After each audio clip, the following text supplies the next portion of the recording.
So we've been talking over the last week or so about invertebrates. Today we'll move into our last section of this taxonomy unit, which is all about vertebrates.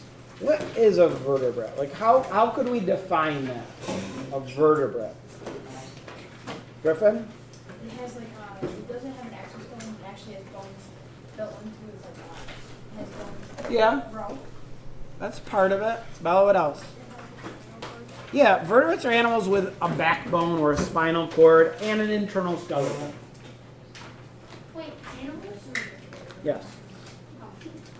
So, if we think about our taxonomic groups, let's start with domain. What domain are we talking about here? Bella? Eukarya. Which kingdom? Animal. And the phylum is called Chordata, or chordates. You may remember we used that word when we talked about the classification of humans. This is where humans belong, in the phylum Chordata. Chordata? That's right. Yeah. And so we call them chordates. And so these are organisms that have not an exoskeleton like arthropods, but have what we would call an endoskeleton.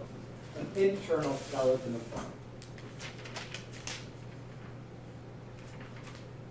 We're going to go class by class through these groups, talk a little bit about each one. So we're going to talk about fish, amphibians, reptiles, birds, and mammals. So today we'll start with fish.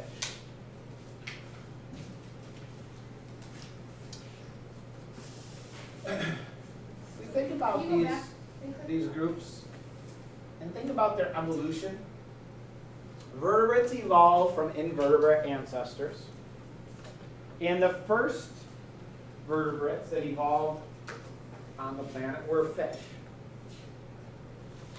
From fish, a group branched off, eventually evolved into amphibians. A group of amphibians eventually evolved into reptiles. Then reptiles evolved into both birds and mammals. That's sort of the order that things follow in terms of their evolution. So we'll be talking about fish. And there's actually three classes of fish. Two of them, one of them contains most of the fish you probably think about, but there are two others. They're kind of interesting. The first one is one you probably have not heard of before, I would guess. These are called the jawless fish. These are the most ancient fish. These were the first types of fish that evolved. And they are called jawless because they have no jaw. They have strange mouths. This is a lamprey. A lamprey has this round sort of suction cup mouth. It has these rings of very sharp teeth inside of its mouth, and its tongue has teeth on it as well. And lamprey are parasitic fish. They act almost like a leech in that a lamprey finds its prey, toast. Usually it's a large fish, a big lake trout or something. It suctions onto it using its mouth, and then it uses that very sharp toothed tongue to sort of drill a hole in the side of the fish. And as that fish obviously bleeds from that wound, the lamprey will digest that tissue, and that's what it uses as food. It stays attached for a longer time than a leech. It doesn't just fill up with food and fall off. It stays attached. And I'll show you a video in a second. I also, when we talk about fish, I have a bunch of different stories or experiences to tell you about, because in college I took a class on ichthyology, which is basically the study of fish. The whole class is just about fish. In that class, one of the things we did is we went out on a research vessel on Lake Champlain. So I went to the University of Vermont. So Lake Champlain is like between Vermont and the Adirondacks in New York, big lake, really deep. So we went on this research boat with my professor from ichthyology class. And it's one of those boats where you have like nets. You could dump them into the water, let them go down as far as you want. Then you have the winches that bring them up and kind of spill the fish onto the boat and you could study, see what types of fish there are, mark them, do whatever you need to do. So we did that. We went out on Lake Champlain. We were taking fish from 50, 75 feet underwater, pull up the nets, spill them into like this big bin, and look at them. And one of the fish that we saw in there were lamprey. And so the lamprey we saw were about this long. They look like an eel, basically. So they're almost look like a snake, but they have this weird mouth, this sort of round mouth. So we saw some actual lamprey, and my professor took one. He had like this rubber apron on. He like put it onto his rubber apron and like attached, like it was gonna prey on him. And for him to like take it off, he had to like really pull it off. It was very strong. So you can imagine if this lamprey attaches to a fish, the fish is not going to be able to free itself from this lamprey. Basically, the lamprey is going to stay attached, feed off of it. Eventually, it may move on to another fish, or it may stay there. It weakens the fish, obviously, because it's taking nutrient. It's digesting blood and so forth from this fish. We also found like large lake trout in the same trip, and some of them had a lamprey still attached to them. Others had, you could see the wound where they had a lamprey in the past. There's like just a round circular, you could see where it had healed, a circular wound where at some point they did have a lamprey attached to them. Lamprey have made their way from the oceans, the sea lamprey have made their way from the oceans through like the seaways and man-made canals. They've made their way into like the Great Lakes where they become a major problem because they displace native fish that should be there. And they prey on fish, trout and bass and things that people, fish for. These lamprey have damaged their population. So there's some things they do to try to control the lamprey population. I'm going to show you this quick video because it'll show you some lamprey and tell a little bit about how they are trying to remove them from the Great Lakes and the rivers.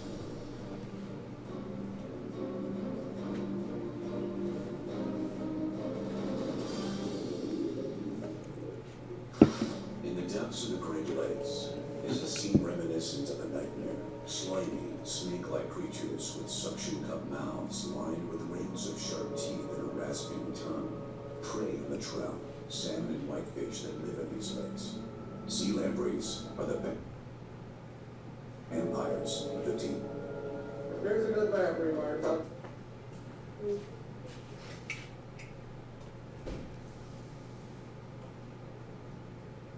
That's a scary image. You're not one. Yeah, there's the mark from it. Notorious of the Great Lakes invaders dates back to the 1950s, when the lamprey virtually wiped out the commercial and recreational fisheries in the Great Lakes. A fish is seldom able to free itself from a mouth like this. Since 4 out of the 5 Great Lakes straddle the U.S. and Canadian border, both governments are fighting these silent invaders with every weapon they've got. Our battle is constant and we can't let up. One of the most important weapons in this battle is lampricide, a chemical deadly to the lamprey, but non-toxic to humans, other mammals, and fish. They attack while the lamprey is still in its vulnerable larva stage. Without question, this is the most important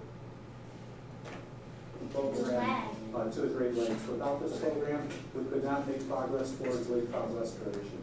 Lampricide is highly effective in small streams like this, but the mother-loaded spawning lamprey come from the St. Mary's River. Here, a yellow granular chemical called balucide is planted in the riverbed below. It causes the lamprey larva to emerge from the mud, ingest a super concentration of the toxic chemical, and die. Anytime we can reduce the number of lampreys, it's going to help all species of fish. But even before the spawning season begins, thousands of captured adult lamprey await their fate. This is where the males will be sterilized, one by one, tail first. The lamprey is sucked into the heart of a robotic machine.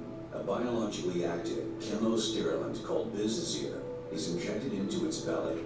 If there's 100 sterilized males in the river and 100 normal males in the river, females in the river have a 50-50 chance of mating with a sterilized animal, and so, in effect, we will reduce reproduction in the river by 50%. The sea lamprey has lived in the ocean for nearly 300 million years. It entered the Great Lakes through man-made shipping canals. Anglers and commercial fishermen have been severely affected by its invasion. This $7 billion a year industry is protected by the efforts of governmental bodies to the tune of $20 million a year. Canada spends $8 million a year fighting this pest. It's your concern and tax dollars that keep our Great Lakes protected. So stay informed and stay involved in this daily battle with the silent. All right, so to see a little bit about those lamprey. Seem like pretty cool dudes.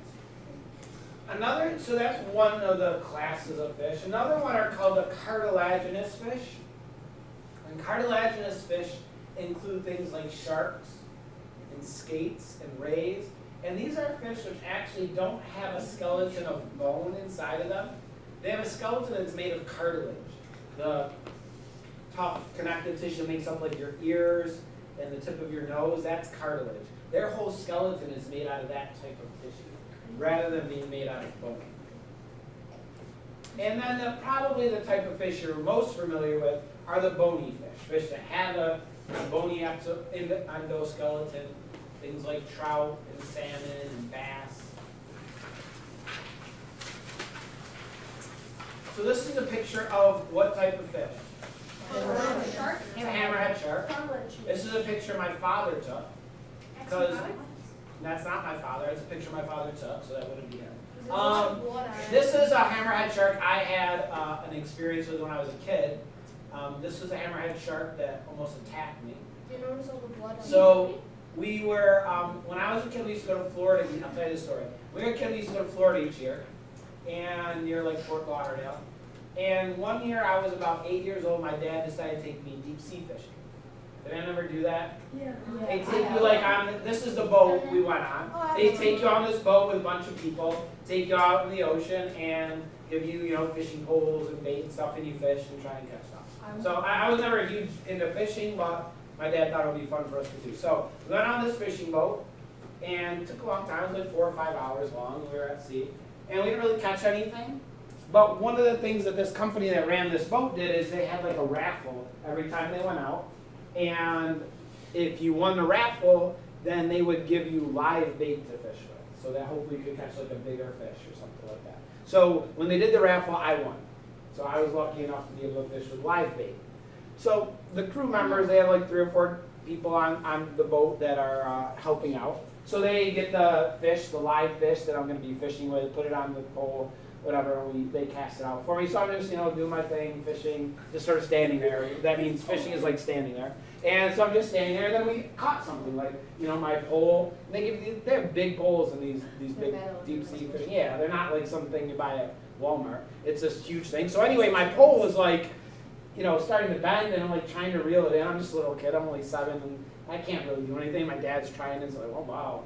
And so the crew members look over and say, oh, they're going to come help us out because there's something obviously pretty big that we caught. So they're helping, and they basically take over, like, I'll step to the side, and they're reeling it in, and like pulling and reeling it in. So they're like working pretty hard. So it's going to be a good sized fish. So they eventually work it so they get this fish up to the side of the boat, and I could lean over like the edge here, so on this side, and I see it's a big fish. It's like 4 or 5 feet long. And I could tell it's a shark. It's got like a fin poking out of the water. It's like, oh my God. So they go over and oh my God, you caught a shark. And then look, and it's a hammerhead shark. So you can see the eyes on the end of its stalk. He's holding one side. So it's kind of a creepy looking thing. I don't know, it's kind of scary. So I'm like, oh, okay, great. Well, then they decide, well, they have to get in the boat somehow. So it's not like it's a little bass that you could like reel it in and it's dangling on your pole.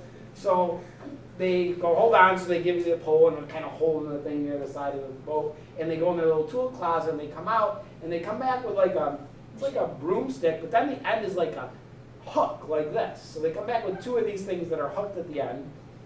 And so we move over to the side, and these 2 crew guys come in, and they both have one of these long things on hooks, and they just sort of lean over, and they both go count to 3, 1, 2, 3, and they go like that, and they jab the hook into the side of the hammerhead. And then they, okay, 1, 2, 3, and they like hoist it onto the deck of the boat. And now there's this 5-foot-long, 100-pound hammerhead that's really mad because they just poked 2 holes in it. And so now it's bleeding all over. And so now I'm like crying because it's super scary. Yeah, that's why there's blood all over. Well, there's another reason we'll get to in a minute. And so now it's like I'm running down the deck of the boat crying, and this thing is like chasing me down the deck of the boat, flopping around, like biting at my heels as I'm running away. So the next step, obviously, they're not just going to let this thing hopefully attack me. They go back in their tool closet and then they come out with What's going on? 2 baseball bats. Oh my. So as I'm crying, as blood is spurting out of these holes in the side of it, and it's trying to attack me, these 2 guys come out and then they take turns. It's like, bam, and then the next guy, and then the next guy, and they alternate smashing the hammerhead with a wooden bat until it eventually stops moving, and they killed it, and it's still bleeding. They had to like hose down the deck after it Are done. you serious? Yeah, that's all really happened. That's so wet. And so eventually, you know, after that, after I'm like traumatized, I just want to go back to the beach. They put the hammerhead in this little bin thing back there, and so the whole ride back, I'm like looking at it, and I'm afraid it's gonna jump out of that thing and attack me. We got back eventually to shore, and so they're kind of like, okay, here's your hammerhead, and my dad and I were like, we just drove our car. They're like, what are we gonna do with the Hammerhead Shark? This thing is huge. So we ended up actually giving it back to the crew members. I don't know what they did with it, but Why would they want it? I don't know what. I don't think Wait, really you said there's another reason with blood. from beating it in the head with baseball. Wouldn't they just like knock it out? Like, find No, out with no. baseball? They beat it bloody. Blood. So I don't know exactly what they did with it. I don't know that you really eat hammerhead shark. I never heard of that. Maybe they mounted it or something. You should have cut those fins off. You would have got good money. Yeah, I don't know. I didn't. I didn't want to be anywhere near this Just thing. reach in the mouth and just take the teeth out. To One kill a by shark? Yeah. I don't know. I'm not sure. But that was so that's my experience with a cartilaginous fish. That's the picture we have. Wait, so can you leave blood all over it? Cartilaginous Come in fish. contact If with you the throw it shark. over a shark, you try and Hey, I doubt the fish look like. All right, that's exactly what it was like. It's chasing me down. I was crying. There's blood all over. I've never Exactly heard how it of happened. Chasing you down, sprinting down the Yeah. deck. All right, so as we talk about each of our types Shark's of on his hind legs. vertebrates, we're gonna talk about a few different criteria. We'll sort of come back to the same things for each group. What is their body cover? What's their body temperature like? How do they reproduce and so forth? And then talk about some of their unique adaptations. So fish, as you know, have a body covered with what? Scales. Scales. And a fish's scales, they kind of overlap each other like shingles on a roof sort of thing. And if you ever been fishing, you caught a fish and tried to pick it up, you probably know they're really slippery. That's because through those scales, they secrete a mucus that helps protect them from parasites, helps them slide through the water easier, and that's why fish are slippery. Some fish have really tiny, tiny scales that you can almost not even see them. Others have big scales that are very obvious. One of the things we did in ichthyology class as well is we looked at an individual scale under the microscope, and what happens is they grow like trees grow. Every season the scale grows a little bit bigger. So you actually tell how old a fish is by looking at one of its scales under the microscope and counting the rings, like you might with a tree. Fish are animals that are generally cold-blooded. Have you guys learned what that means? Yeah. Their blood is cold. No. What does it actually mean? Oh. Bella? Doesn't it mean like their blood adapts to like what Yeah, it means their body temperature is not maintained at a consistent level. So right now, for example, at the bottom of a Nida lake, under the water's 38 degrees or something, the fish that are living there, that's what their body temperature is, also 38. And when their body temperature is that low, they're not very active. They're just sort of sitting there very quietly, their heart beating very slowly, they're not using up lots of energy or lots of oxygen. As the water warms up in the spring, and their body temperature starts to rise again, then they'll start to become more active. So cold-blooded animals, their body temperature fluctuates with their environment.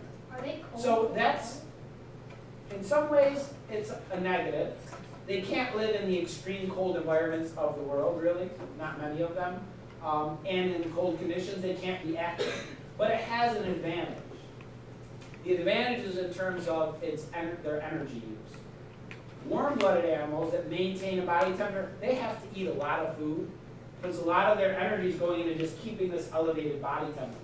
If you have ever known anybody, if you've had like a cold-blooded reptile as a pet, a snake or a gecko or something, probably know you don't have to feed them very often.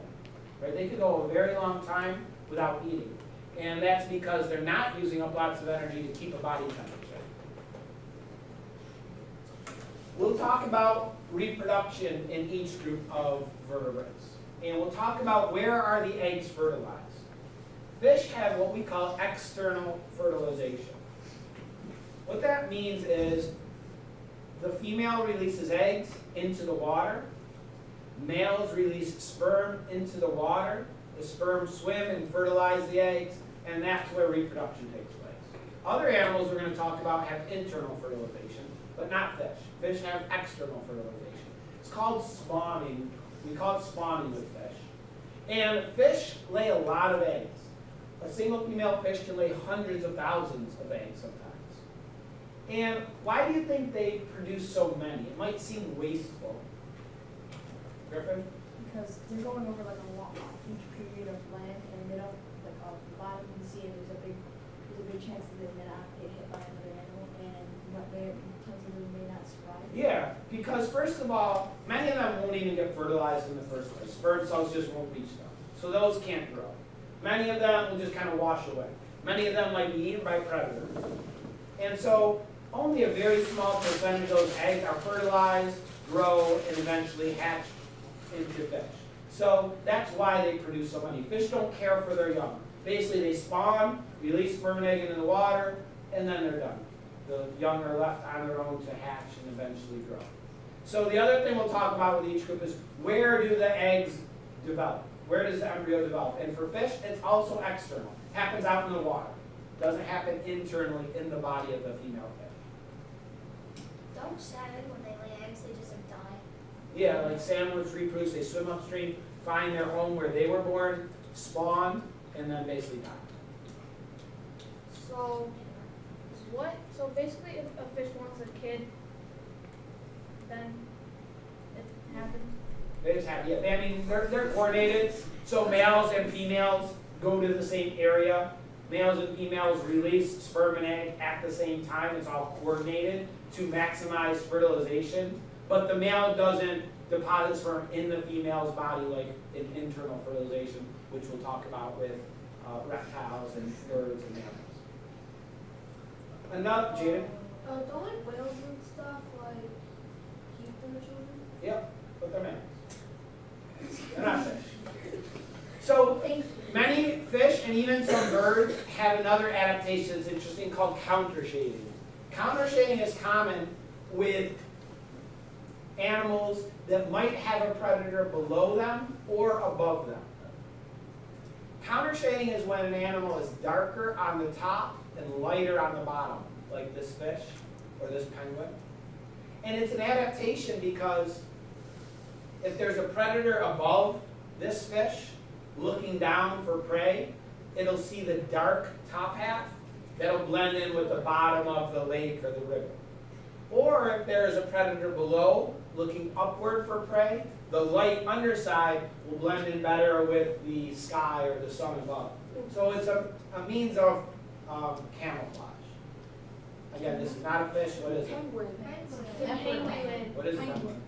It's a bird. So countershading provides camouflage from above and below.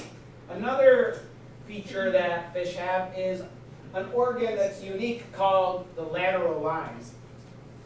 If you look at the side of this fish, can you see a line running down the side of it? Yes. That's it. That's called the lateral line. It's a sense organ that helps the fish detect vibrations in the water.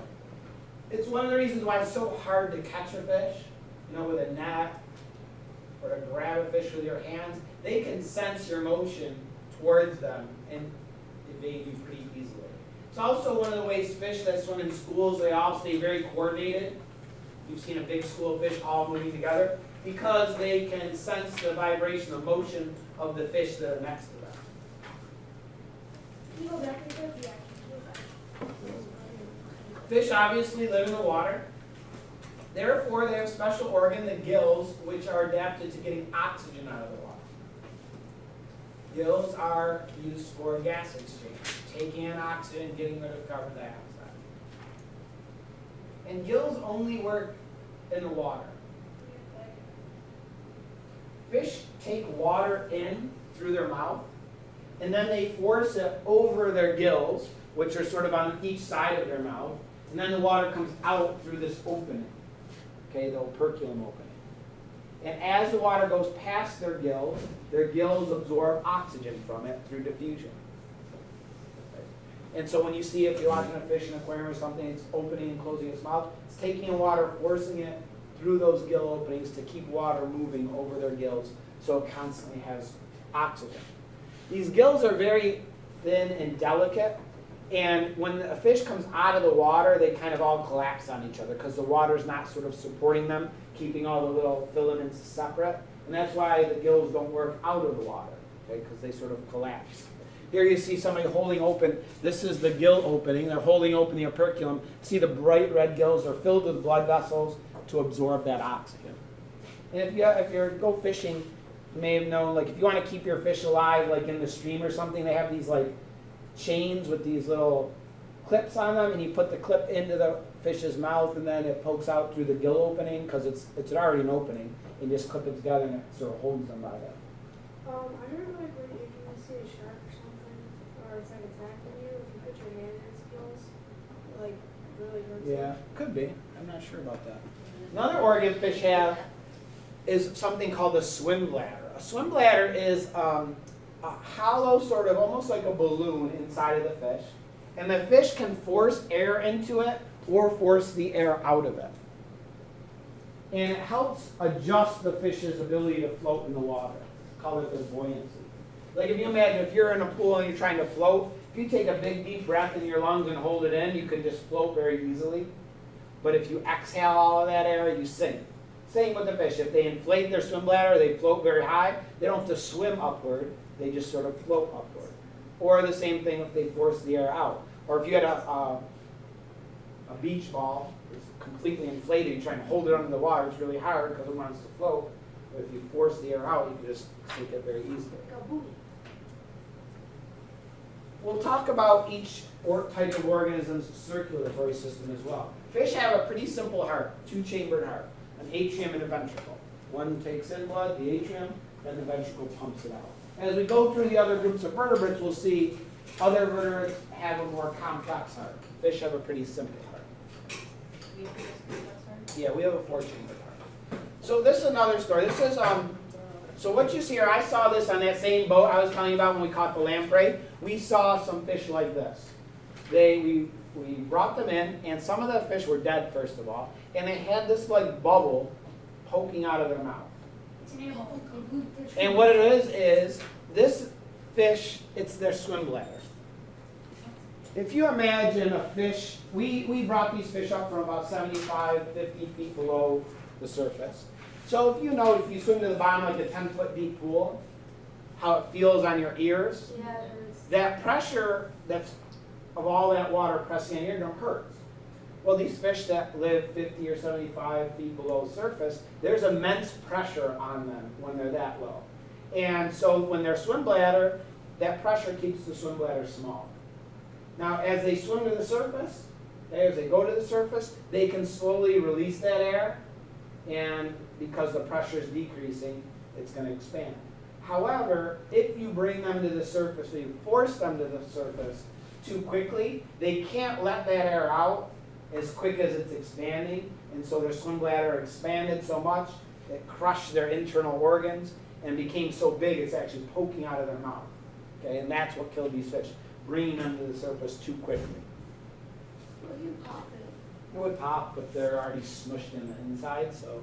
Mr. Girls, isn't there something with humans, like if they go down too far, they try to come back, isn't it called the bends? Yeah, that's like a scuba diving thing. It's a little bit different, but it has to do with gases, nitrogen gas coming out of suspension in your blood.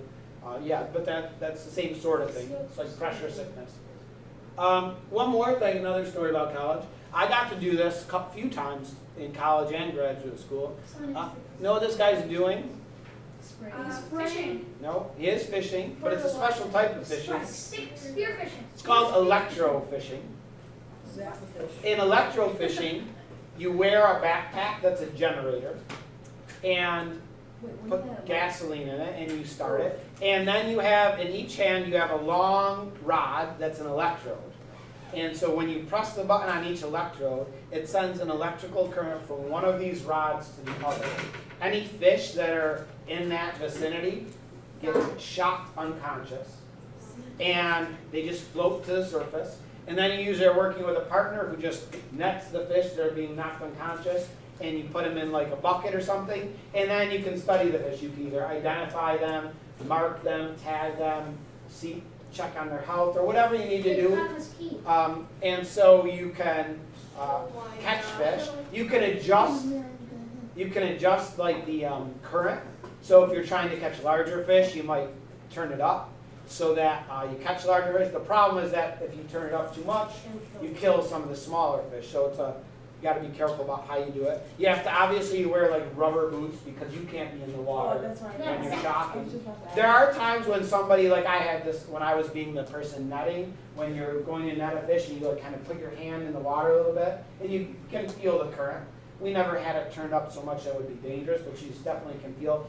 When sometimes you like walk through a river and you're like trying to collect all the fish. So you like go side by side, you walk up the river, and if you like stumble, you have to be sure to let go of the electrodes real quickly. Otherwise, you could shock yourself or shock the person you're working with. This is there's two videos here. It's illegal to electrofish for like sport, to catch fish like to eat or something. You have to have a permit. You can only do it for research and things like that. But some people obviously break the law. These are two electrodes. This is sort of different. And these people are on a boat, and you could see them just you could see the fish sort of popping up out of the water. In this one, they are actually capturing the fish, and again, that's illegal, but that's what they